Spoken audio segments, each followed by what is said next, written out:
আজকে আমি হেল ইউনিভার্সিটির এপিসোড 17 এক্সপ্লেন করব, যেখানে আগের পর্বের শেষে আমরা দেখেছিলাম জেইনকে সিক্রেট ল্যাবরেটরিতে নিয়ে আসা হয়, যেখানে নার্স চা আর সেই পাগল ডাক্তারটা ছিল।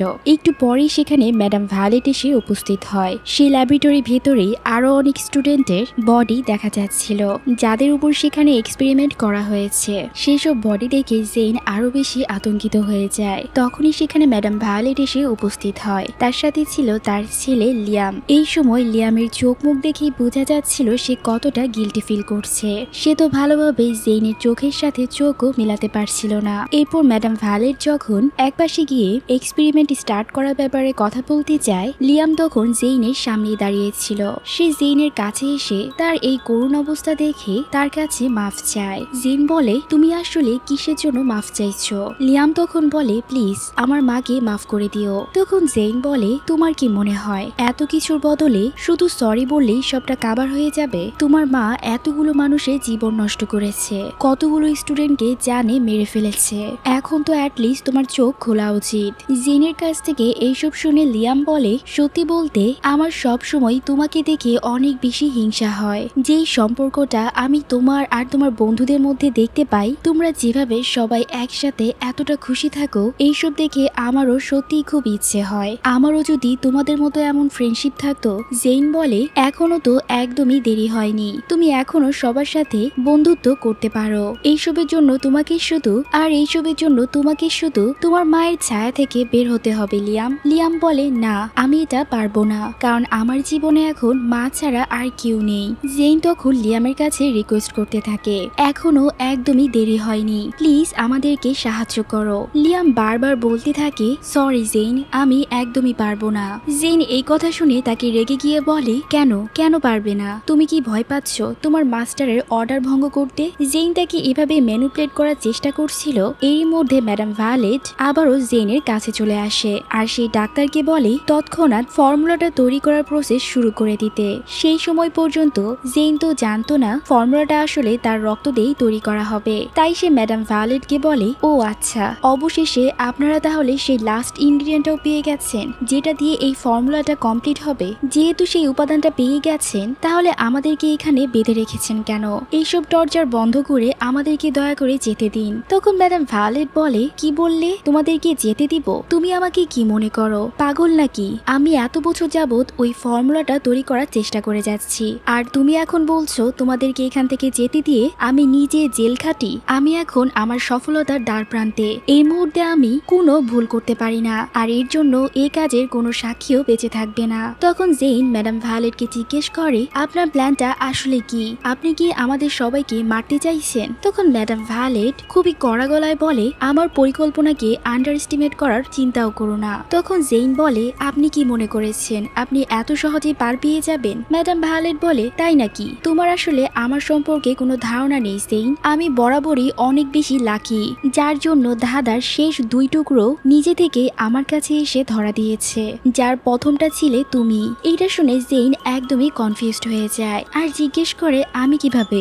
তোমাকে সুপ্রিমো যে বিশেষ ট্রিটমেন্টটা করে আসছিল, কেমন হবে যদি জানো সেটা আসলে তোমার ভেতরে থাকা অন্য কোনো বিশেষ কিছুর জন্য হতে পারে? তোমার রয়েছে পৃথিবীর সব থেকে রেয়ার ব্লাড টাইপ, আর তার মধ্যে রয়েছে একটা খুবই বিরল উপাদান, যে উপাদানটার ব্যাপারে ডক্টর রাজন জানতে পেরেছিল যখন সে জেইনের রক্ত নিয়ে ল্যাবে র্যান্ডমলি টেস্ট করেছিল।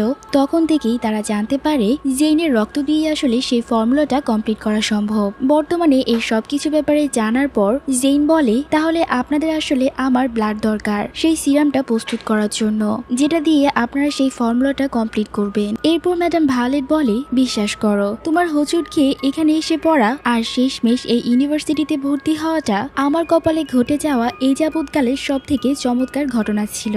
আর হ্যাঁ, অবশ্যই তোমার ব্লাড এক্সট্রাক্ট করার কাজও কিন্তু সহজ ছিল না। আমরা যতবার ওই ফর্মুলাটা ছাড়া সেই প্রক্রিয়াটি নকল করার চেষ্টা করেছি, আর ঠিক ততবারই আমরা ব্যর্থ হয়েছি। আর এর কারণ হলো ডক্টর রেজন, যে কিনা দুর্ভাগ্যবশত ডক্টর কুইজেনের মতো ততটা স্মার্ট না। এখানে সবার সুবিধার জন্য আরেকবার মনে করিয়ে দিচ্ছি, ডক্টর কুইজেন হলো আগের প্রিন্সিপাল, যাকে ম্যাডাম ভায়োলেট মেরে ফেলেছিল। শুধু তাকে না, তার ছেলে লাক্সকেও মেরে ফেলেছিল। ডক্টর কুইজেন আসলে তার মৃত স্ত্রীকে আবার জীবিত করতে এই ফর্মুলাটা নিয়ে কাজ করছিল। তো আবার গল্পে ফিরে আসা যাক। ম্যাডাম ভায়োলেট আরো বলতে থাকে এই ব্যর্থতা আমাদের জন্য খুবই লজ্জার বিষয় ছিল। আমরা সেই ফর্মুলাটা বানাতে চেয়েছিলাম, কিন্তু এত বড় চেষ্টা করার পর যখন কিছুই হচ্ছিল না তখন আমরা প্রায় হালই ছেড়ে দিচ্ছিলাম। তখন আমরা ভেবেছিলাম এই ইউনিভার্সিটির সবচেয়ে মেধাবী ছাত্রছাত্রীর কাছে এই ফর্মুলাটা সুরক্ষিত থাকবে, আর ভেবেছিলাম সেটা হয়তো কোনো ম্যাথমেটিশিয়ান বা সায়েন্টিস্ট হবে। কিন্তু শেষ পর্যন্ত দেখা গেল সে একজন আর্টিস্ট, যে কিনা এই সব কিছু সুন্দরভাবে নিজের কাছে গুছিয়ে রেখেছিল। তখনই আমরা ফ্ল্যাশব্যাকের মাধ্যমে বুঝতে পারি ম্যাডাম ভায়োলেট আসলে কার কথা বলছে। সেই আর্টিস্ট মেয়েটি ছিল সেলিন, যেই কিনা এই সব ফর্মুলা নিজের কাছে খুব সুন্দরভাবে গুছিয়ে রেখেছিল, যেটা আর কারো দ্বারা সম্ভব হয়নি। জেইন তখন বুঝতে পারে সেলিনকে আসলে কে মেরেছে। সে ম্যাডাম ভায়োলেটকে জিজ্ঞেস করে, তাহলে আপনি কি সেলিনকে মেরেছিলেন? ম্যাডাম ভায়োলেট তখন তাচ্ছিল্য করে বলে, ও আচ্ছা, সেই মেয়েটার নাম তাহলে সেলিন ছিল। সরি জেইন, আমার এইসব স্টুডেন্টদের নাম মনে রাখার একদমই সময় নেই। এই কথাটা শুনে জেইন অনেকটা কষ্ট পায়। সে বলে, সেলিন তো অন্য সব সাধারণ স্টুডেন্টদের মতো ছিল না, সে আসলে অনেক বেশি স্মার্ট ছিল, একই সাথে ট্যালেন্টেড। আমি এমন ব্যবস্থা করব যাতে আপনি এতদিন যাবত যাদেরকে মেরেছেন ওই সব স্টুডেন্টদের নাম মনে রাখতে বাধ্য হন। ম্যাডাম ভায়োলেট জেনকে জিজ্ঞেস করে, তুমি আসলে আমার কি বা করতে পারবে? তোমার অবস্থা দেখেছো? তখন জেইন বলে, সুপ্রিমো অবশ্যই আমার জন্য আসবে। আপনি তাকে চিনেন না যতটা আমি তাকে চিনি। সে আমাকে বাঁচাতে আসছে। ম্যাডাম ভায়োলেট তখন বলে, আমার তো এমনটা একদমই মনে হয় না। এটা বলেই সে ডক্টর রাজনকে ইশারার মাধ্যমে প্রসেসটা শুরু করার আদেশ দেয়। এরপর ডক্টর রেজন জেইনের শরীর থেকে ব্লাড বের করার প্রসেস শুরু করে দেয়, যেটার জন্য আরো 2টা গার্ড এসে জেইনকে শক্ত করে বাঁধে। জেইন তখন কাতরাতে থাকে আর চিৎকার করতে থাকে, যেই সব লিয়ামও একদমই সহ্য করতে পারছিল না। ডক্টর রেজন তখন বলে, কম্প্যাটিবিলিটি একদম নিখুঁতভাবে মিলে গেছে, অর্থাৎ সেই ফর্মুলাটি অবশ্যই তৈরি হবে। এটা শুনে ম্যাডাম ভায়োলেট অনেকটা খুশি হয়, আর জেইন তখন ব্যথায় চিৎকার করতে থাকে। এর পরের দিশে আমরা সুপ্রিমোকে দেখতে পাই, যাকে কিনা স্টোর রুমে বেঁধে রাখা হয়েছিল। তখনই সুপ্রিমোর একটু একটু করে হোশ ফিরতে থাকে। জ্ঞান ফেরার পর সে দেখতে পায় তার সামনেই ম্যাডাম ক্যাথলোর দাঁড়িয়ে আছে। সে তাকে জিজ্ঞেস করে জেইন কোথায়। ম্যাডাম ক্যাথলোর বলে, জেইন এই বিল্ডিং এর ঠিক নিচে সিক্রেট ল্যাবে আছে। তার হাতে তখন একটা অ্যান্টি কাটার ছিল, যেটা দিয়ে সে চাইলেই সুপ্রিমোর হাত খুলে দিতে পারত। কিন্তু সে এটা না করে সুপ্রিমোকে বলতে থাকে জেইনের সাথে সেই সিক্রেট ল্যাবে আসলে কি হতে চলেছে। সে বলে সেই সিক্রেট ল্যাবে জেইনের সব রক্ত বের করার প্রক্রিয়াটি শুরু হয়ে গেছে। ম্যাডাম ভায়োলেট অবশেষে সেটা পেতে চলেছে, যার জন্য সে এতদিন অপেক্ষা করেছে। আর তার সেটা পাওয়ার সাথে সাথেই আমাদের এই হিল ইউনিভার্সিটির নরকের জীবনও শেষ হয়ে যাবে। তখন সুপ্রিমো চিৎকার করে বলে, এখন যাই হচ্ছে না কেন এটা একদমই ঠিক না ম্যাডাম ক্যাথলোর। আর আপনি এসব কি বলছেন? আপনি তো কখনোই তাদের মতো ছিলেন না। আমাদের এখন উল্টো ম্যাডাম ভায়োলেটকে থামানো উচিত। তখন ম্যাডাম ক্যাথলোর বলে, তোমার এমনটা কেন মনে হচ্ছে? আমিও ম্যাডাম ভায়োলেটের মতো না। এতগুলো বছর আমি শুধুই দাঁড়িয়ে থেকেছি আর আমার চোখের সামনে স্টুডেন্টদেরকে মরতে দেখেছি। তাদেরকে বাঁচানোর জন্য আমি কিছুই করতে পারিনি, তাই আমি নিজেকেও তাদের মৃত্যুর জন্য দায়ী মনে করি, ঠিক যেমনটা ম্যাডাম ভায়োলেট আর ফ্রান্সিসকো দায়ী। তখন সুপ্রিমো বলে, আপনার কথা আমি বুঝতে পারছি, কিন্তু আপনি তো তাদের মতো সেই সিরামের পিছনে লেগে নেই। আপনার উদ্দেশ্য তাদের থেকে একদমই আলাদা। আপনি শুধু চান যেভাবেই হোক সবাই এই লকডাউন থেকে বের হয়ে আসি, যাতে করে এই মৃত্যু খেলা বন্ধ হয়, যাতে করে আপনি আপনার ফ্যামিলির কাছে ফিরে যেতে পারেন। আর আমি অন্ধ না ম্যাডাম ক্যাথলোর, আমি জানি আপনি এই সবকিছু আমাদের ভালোর জন্যই করার চেষ্টা করছেন। সুপ্রিমোর এইসব কথা শুনে ম্যাডাম ক্যাথলারের হোশও ফিরে আসে। সে বুঝতে পারে ম্যাডাম ভায়োলেট যা চায় তা পেয়ে গেলেও এই সব কোনো কিছুরই শেষ হবে না, বরং উল্টো সবাই মারা যাবে। এটা বুঝতে পেরেই সে সুপ্রিমোকে বলে, আমি শুধু চাই যেভাবেই হোক তোমরা সবাই এখান থেকে বেঁচে ফিরো। তখন সুপ্রিমো বলে, সেটার জন্য আমার কাছে একটা পরিকল্পনা আছে, কিন্তু সেই পরিকল্পনাটি সফল করতে হলে জেনকে একদমই মরতে দেওয়া যাবে না। আর ম্যাডাম ভায়োলেট আর ফ্রান্সিসকো তাদের পাপের শাস্তিও অবশ্যই পাবে। তাই আমাকে এই পরিকল্পনা সফল করতে সাহায্য করুন, যাতে করে আমি এই সব কিছু বন্ধ করতে পারি। আর এই সব কিছু আজকে রাতেই শেষ হয়ে যাবে, আমি আপনাকে প্রমিস করছি। শুধু আমাকে এখান থেকে যেতে দিন। তখন ম্যাডাম ক্যাথলোর বলে, কি হবে যদি তোমার পরিকল্পনাটি ব্যর্থ হয়? তখন সুপ্রিমো দৃঢ় কণ্ঠে বলে, আপনি হয়তো ভুলে গেছেন আমি সুপ্রিমো, আর আমি ব্যর্থ হতে পারি না। তার এত সাহস দেখে ম্যাডাম ক্যাথলারও সাহস পায়, আর সে সুপ্রিমোকে অবশেষে মুক্ত করে দেয়। এর সাথে সাথে সে সুপ্রিমোকে বলে দেয় জেইন আসলে কোথায় আছে। ম্যাডাম ক্যাথলোর বলে, তুমি সার্ভিস লিভ দিয়ে আন্ডারগ্রাউন্ডে যেতে পারবে, যেখানে জেইনকে রাখা হয়েছে। তার জন্য তোমাকে শুধু একটা অ্যাডমিনের কি দরকার। এটা বলে বলেই সে তাকে তার কাছে থাকা সেই চাবিটা দিয়ে দেয়, যেটার মাধ্যমে সে টানেলের মধ্যে দিয়ে সে গোপন জায়গায় থাকা ল্যাবটিতে পৌঁছাতে পারবে। এরপর সে সুপ্রিমোকে গুড লাক উইশ করে। সুপ্রিমো তাকে ধন্যবাদ জানায়। ম্যাডাম ক্যাটলার তখন বলে, এখন ধন্যবাদ জানানোর সময় না, এখন শুধু আমাকে যা প্রমিস করেছো তা ভালোভাবে শেষ করো। সুপ্রিমো মুক্ত হওয়ার সাথে সাথেই সেই ল্যাবরেটরির উদ্দেশ্যে বেরিয়ে পড়ে। আর এদিকে ল্যাবের ভিতরে দেখা যায় তারা জেইনের রক্ত দিয়ে একের পর এক ব্যাগ ভরতে থাকে। এইসব দেখে এক পর্যায়ে নার্স যা ডক্টর রেজনকে থামানোর চেষ্টা করে। সে বলে, যদি এভাবেই চলতে থাকে তাহলে তো জেইন মারা যাবে, তার শরীরে আর কোনো রক্ত অবশিষ্ট থাকবে না।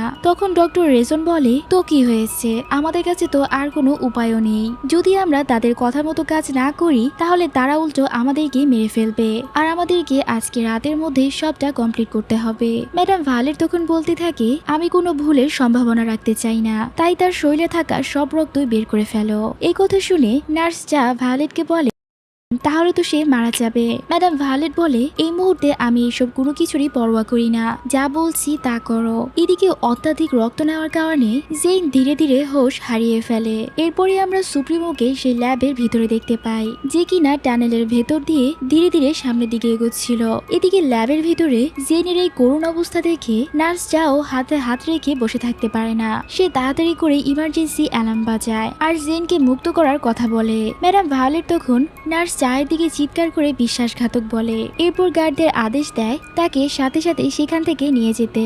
গার্ডরা এসে তাকে ইলেকট্রিক শক দিয়ে সেখান থেকে নিয়ে যায়। এরপর সেখানে অন্য আরেকজন আসে ডক্টর রেজনকে সাহায্য করতে। একটা মজার বিষয় হলো, এইবার যেই ছেলেটা অ্যাসিস্ট করতে আসে সে আর কেউ না, এই গল্পের আসল লেখক, অর্থাৎ এই হেল ইউনিভার্সিটি গল্পটা এই মাস্ক পরা ছেলেটা লিখেছে, অর্থাৎ ডিরেক্টর এখানে রাইটারকেও কাস্ট করেছে। যাই হোক, পরের দিকে আমরা দেখতে পাই সুপ্রিমো অবশেষে সেই সিক্রেট ল্যাবের ভিতরে প্রবেশ করে, যেখানে পদে পদে গার্ডরা ছিল আর তাদের সাথে ছিল বড় বড় রাইফেল। সুপ্রিমো সেখান থেকেই দেখতে পায় নিচে জেনকে রাখা হয়েছে আর তাকে নিয়ে এক্সপেরিমেন্ট করা হচ্ছে। সুপ্রিমো সেই গার্ডদের সাথে লড়াই করতে থাকে জেনের কাছে পৌঁছানোর জন্য। ম্যাডাম ভায়োলেট এটা বুঝতে পেরে ল্যাবের চারদিকে সবগুলো দরজা বন্ধ করে দিতে বলে আর পরিস্থিতি সামলানোর জন্য সেখান থেকে বেরিয়ে পড়ে। ডক্টর রেজনও বিপদের আভাস পেয়ে জেনকে সেখানেই সে অবস্থায় রেখে তাড়াতাড়ি করে সেখান থেকে চলে যায়। এদিকে মারামারির এক পর্যায়ে সুপ্রিমো তার সাথে থাকা ছুরিটা বের করতে বাধ্য হয়। এরপর একে একে ছুরি দিয়ে সবাইকে ঘায়াল করে। এরপর জেনের কাছে এসে তাকে সাথে সাথে জাগিয়ে তোলে। সুপ্রিমো বলে, তোমার কিচ্ছু হয়নি, আমি তোমার সাথে আছি। এরপর তাকে ধীরে ধীরে শ্বাস নিতে বলে, কারণ জেইন তখন অনেক বেশি আতঙ্কিত ছিল। জেইনও এরপর ধীরে ধীরে স্বাভাবিক হয় আর বিশ্বাস করতে পারে সুপ্রিমো আসলেই তাকে বাঁচাতে সেখানে এসেছে। সুপ্রিমো বলে, আমাকে মাফ করে দিও, অনেক বেশি দেরি করে ফেলেছি। জেইন বলে, আমার সাথে এরপর কি হয়েছে? সুপ্রিমো বলে, তোমার সাথে কিছুই হয়নি, তুমি শুধু আমার কাছে ফিরে এসেছো, শুধু এতটুকুই মনে রাখো আর বাকি সবকিছু ভুলে যাও। তুমিই তো শেষবার আমাকে বলেছিলে তুমি আমার কাছে ফিরে আসবে, আর তোমার বলা সেই কথাটা তুমি এইবার ভুলার সাহসও করবে না, আর আমাকে প্রমিস করো তুমি আর কখনোই আমাকে একলা রেখে যাবে না, ঠিক আছে? জেইন বলে, আমি তোমাকে কিছুই প্রমিস করতে পারবো না, কিন্তু আমি তোমার সাথে শেষ পর্যন্ত থাকবো, এতে যাই হয়ে যাক না কেন, তোমাকে ছেড়ে আর কোথাও যাব না। এরপরই জেনের মনে পড়ে তার বন্ধুদের কথা। সে সুপ্রিমোকে জিজ্ঞেস করে, আমার বন্ধুরা কোথায়? সুপ্রিমো বলে, চিন্তা করো না, তারা সবাই এখন সেফ আছে, আর এখন শুধু তুমি আমার প্রায়োরিটি, এর জন্য এখন শুধু এটা নিয়েই ভাবো। এরপর সুপ্রিমো জেইনকে তার কাছে থাকা সেই ছুরিটা দিয়ে বলে, এইটা তোমার কাছে রাখো, শুধুমাত্র যখন অনেক বেশি দরকার হবে তখন এইটা ব্যবহার করবে। এরপর সে জেইনকে বলে, তুমি কি এই অবস্থায় এখান থেকে পালাতে পারবে? জেইন বলে, হ্যাঁ। এরপর সুপ্রিমো তাকে সেখান থেকে নিচে নামায় আর জেইনকে জিজ্ঞেস করে, তোমার কি ভয় হচ্ছে? জেইন বলে, আমার এখন আর কোনো ভয় হচ্ছে না। এরপরই তারা দুইজন সেখান থেকে ধীরে ধীরে পালাতে থাকে। তখন আমরা খেয়াল করতে পারি সুপ্রিমো অলরেডি পায়ে আঘাত পেয়েছে, যার জন্য সে ভালোভাবে হাঁটতে পারছিল না। ঠিক এমন সময়ে সেখানে আরো অনেকগুলো গার্ড এসে তাদের দুইজনকে চারদিক দিয়ে ঘিরে ফেলে আর তারা দুইজনও প্রস্তুত হয় তাদের সবার সাথে লড়াই করতে। একদিকে জেইন আর অন্যদিকে সুপ্রিমো। তারা দুইজন বেশ দক্ষতার সাথে সেই সবগুলো গার্ডের উপর ভারী পড়ে। এর এক পর্যায়ে একটা গার্ড এসে যখন জেনের কাছে থাকা ছুরি দিয়ে তার উপরই হামলা করতে যাচ্ছিল, ঠিক তখনই সুপ্রিমো এসে তাকে বাঁচিয়ে দেয়। জেনের পর নিজের উপর হোশ একদমই হারিয়ে ফেলে আর সেই গার্ডটার উপর সেই ছুরি দিয়ে একের পর এক আঘাত করতে থাকে। জেন তো একদমই থামছিল না। তখন সুপ্রিমো এসে তাকে হোশে ফিরে আনে। এই লড়াইয়ের পর সুপ্রিমো অবস্থা আরো খারাপ হয়ে যায়। তখন জেন বলে সামনের গার্ডদের সাথে সে আগে লড়াই করবে। এদিকে আমরা বাকি সব স্টুডেন্টদের দেখতে পাই যারা সেই সেল থেকে পালিয়ে বের হয়েছিল। জেরোম আর ডেভ মিলে তাদের সবাইকে একদিকে নিয়ে যাচ্ছিল, যার ব্যাপারে ভেনেসার কোনো আইডিয়া ছিল না। তাই এক পর্যায়ে ভেনেসা একদম রেগে যায়। সে তাদের দুইজনকে জিজ্ঞেস করে আমরা এখানে আসলে কাদের জন্য অপেক্ষা করছি?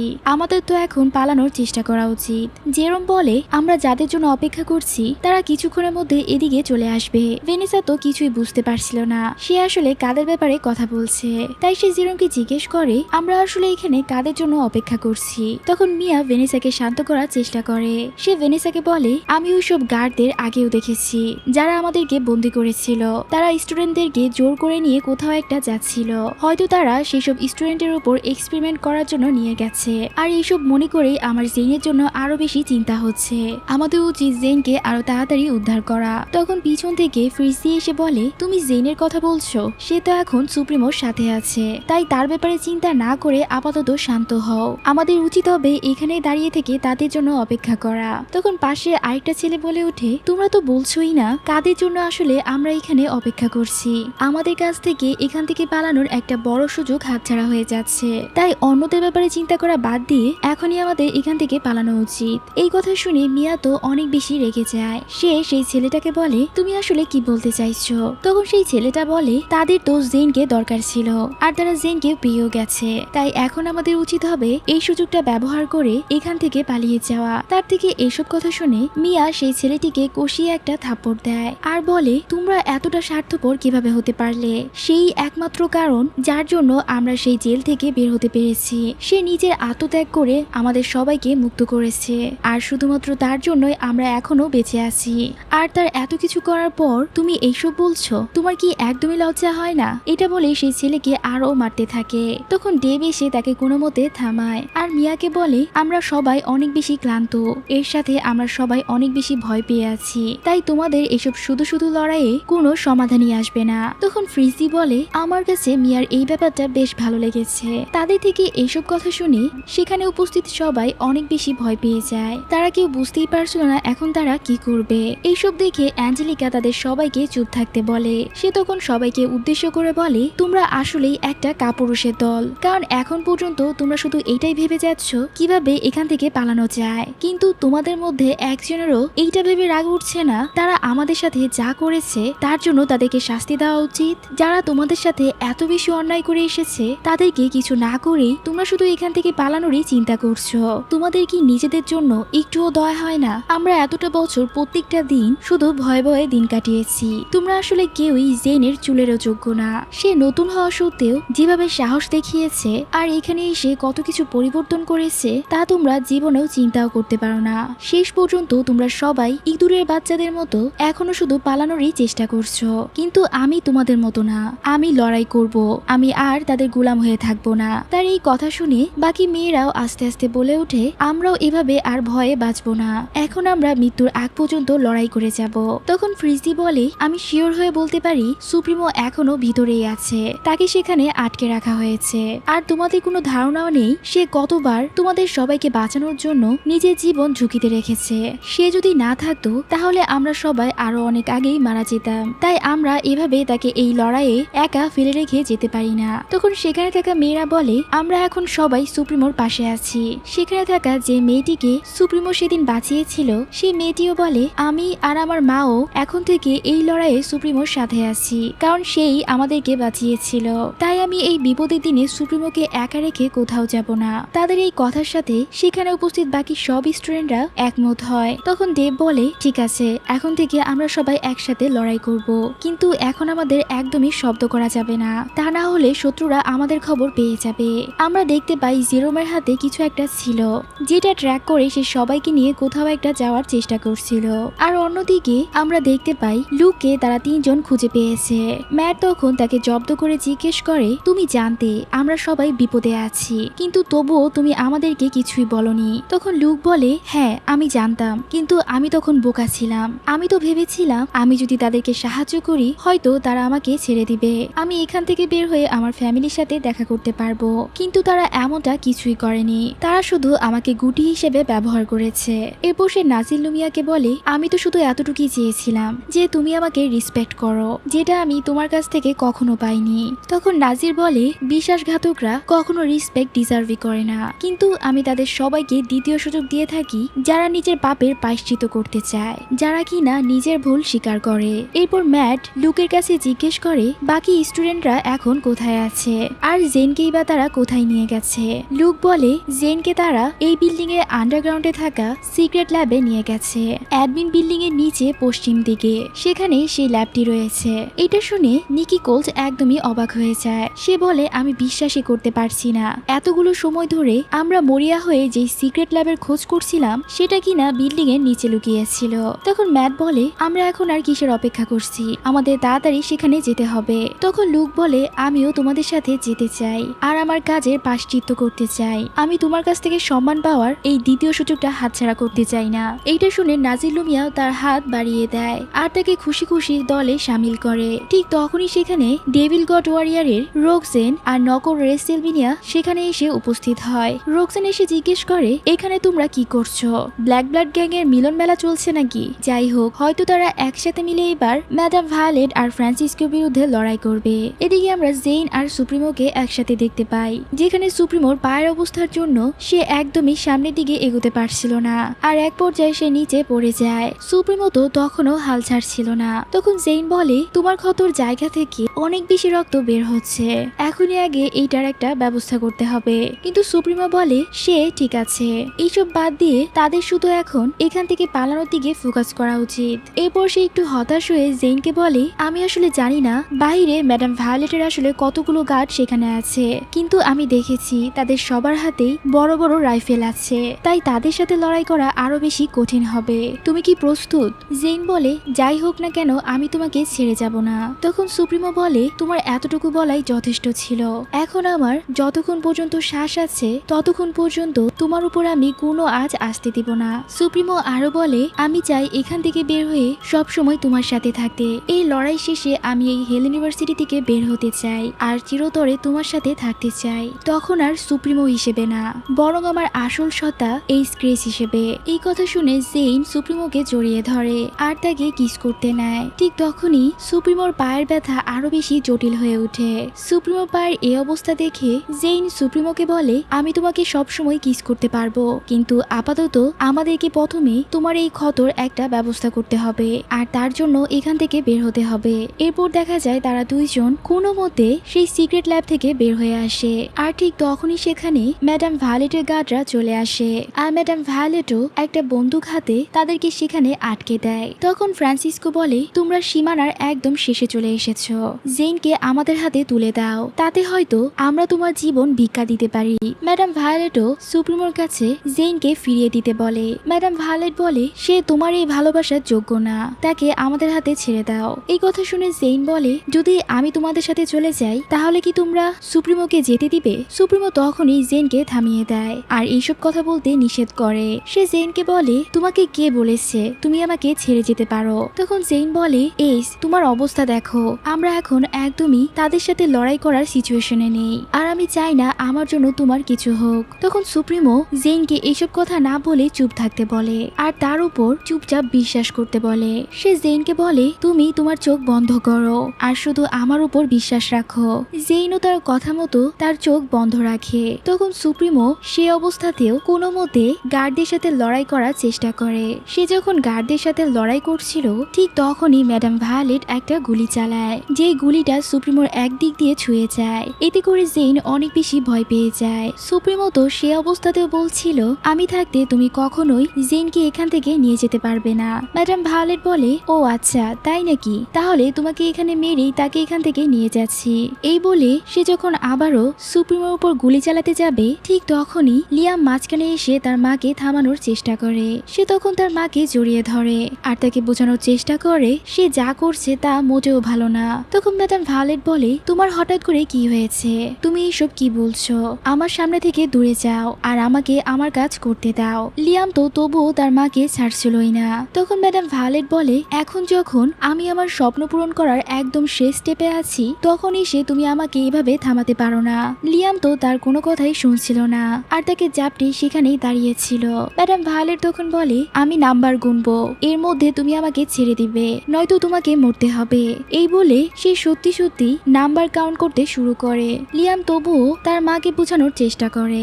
এরই মধ্যে 3 পর্যন্ত গুনার পর ম্যাডাম ভায়োলেট নিজের হাতে তার ছেলের উপরই গুলি চালিয়ে বসে। লিয়াম তো অসহায় দৃষ্টিতে তার মার দিকে তাকিয়ে থাকে। তখন ম্যাডাম ভায়োলেট বলে, লিয়াম তোমার কিচ্ছু হবে না, সেই ফর্মুলাটা কমপ্লিট হলে আমি তোমাকে আবারও জীবিত করব আর তুমি আবারও বেঁচে উঠবে। কি নির্মম দৃশ্য।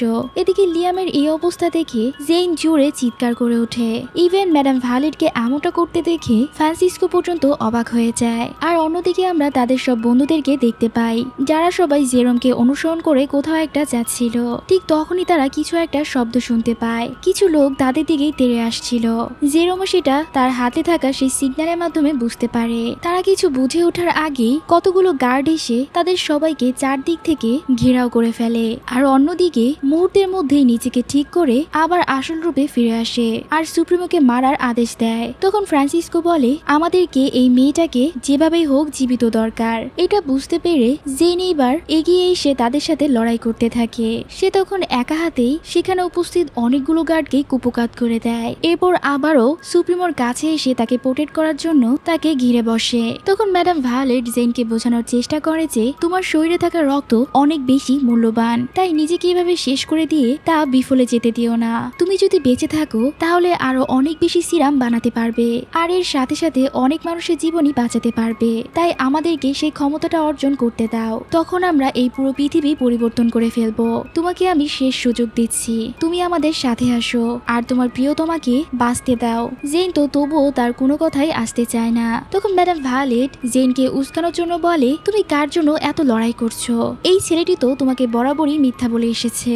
সে তোমাকে যা বলে সে আসলে তা না। তুমি হয়তো জানো না, মুখোশের আড়ালে সেই হলো আসল রেসেলভেনিয়া। তখন সুপ্রিমো বলে, তাই নাকি? আপনি তাহলে সেটাই মনে করেন? তখন এই জেনের মনে পড়ে যায় সেদিনের কথা, যখন সুপ্রিমোর মতো করে কেউ একজন তাকে কিস করেছিল। সে বুঝতে পারে সেই ছেলেটা আর যাই হোক সে সুপ্রিমো হতে পারে না। জেন তখন বিশ্বাসের সাথে বলে, সুপ্রিমো সেই ছেলেটা না যাকে আপনি আসল রেসেলভেনিয়া বলছেন। সুপ্রিমো হলো এই স্ক্রেচ, এই পুরো ইউনিভার্সিটির সুপ্রিম স্টুডেন্ট। তখন ম্যাডাম ভায়োলেট বলে, আমি আবার নাম্বার গুনবো, এরই মধ্যে তুমি আমাদের কাছে জেনকে তুলে দিবে, না হলে তোমাদের দুইজনকে এখানে একসাথে মরতে হবে। তখন সুপ্রিমো জেনের দিকে তাকিয়ে বলে, যতক্ষণ পর্যন্ত আমার নিঃশ্বাস চলছে তোমার কিচ্ছু হবে না।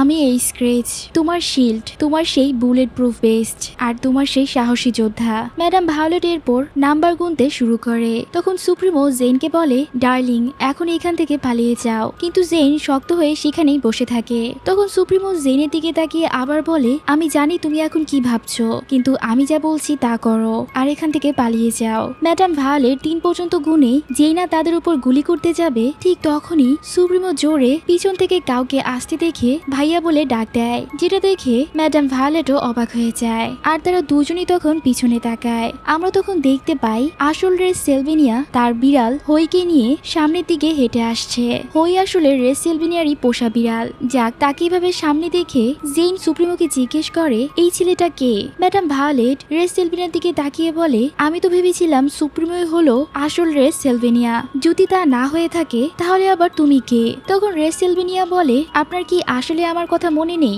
এই কথা শুনে ম্যাডাম ভায়োলেটের মাথা তো একদমই নষ্ট হয়ে যায়। সে সুপ্রিমোকে জিজ্ঞেস করে, তুমি কি আমার সাথে কোনো মাইন্ড গেম খেলার চেষ্টা করছো? রেসেলভেনিয়া আসলে কে? তখন ফ্রান্সিসকো ভায়োলেটকে শান্ত হতে বলে, কারণ ফ্রান্সিসকো তো চিনে ফেলেছে এই রেসেলভেনিয়াটা আসলে কে।